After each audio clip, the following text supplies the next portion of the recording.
भाई हमेशा भाई को समझाता है। एक सच्चा भाई वही होता है कि भाई के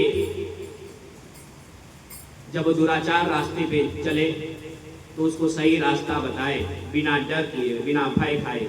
और विभीषण वही कहता है कि आपको विधि के, धर्म के, नीति के ज्ञाता है, आप किसी दूसरे की पत्नी को हड़ कर लाए हैं, क्या ये राजा के लिए मर्यादित है?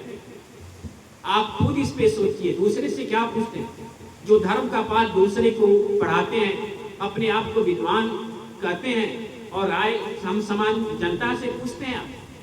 आप खुद इस पे निर्णय कीजिए और उनकी पत्नी को वापस कर दीजिए और संधि कर लीजिए और लंका को आगे बढ़ाने में मदद लीजिए उनसे।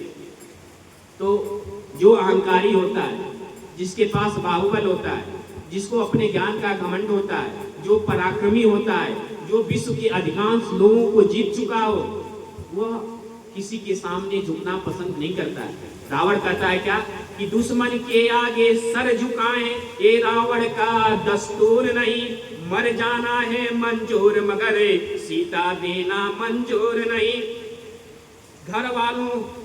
घर वाला होकर घर ही को अपमानित करा रहा है तू, आबरू छत्र सिंहासन की मिट्टी में मिला रहा है तू।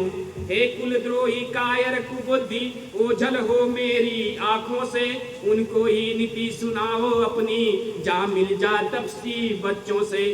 क्या काम इस जगह है उसका जिसने बैरी से प्यार किया, यह कहकर भ्रात विभीषण पर रावण ने चरण प्रहार किया, रावण ने चरण प्रहार किया। यह कहते हुए कहता है कि रावण की अब तक नीति रही है कि कभी भी दुश्मन के सामने सर नहीं झुकाया। तुम घर के ही रहकर हमें तुम हतोत्साहित कर रहे हो, तुम हमें निरुत्साहित कर रहे हो और सिंहासन की मान मर्यादा को तुम धूमिल कर रहे हो। तुम कुलद्रोही हो, तुम कायर हो, तुम कुबुद्धि हो, तुम्हारा इस लंका में कोई औचित्य नहीं है। और ये नीति सुनाते हुए उसने अपने पैरों से विभीषण को लात मारकर लंका से जाने के लिए कहता है।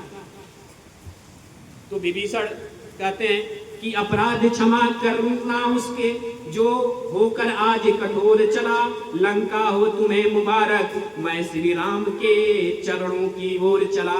विभीषण ये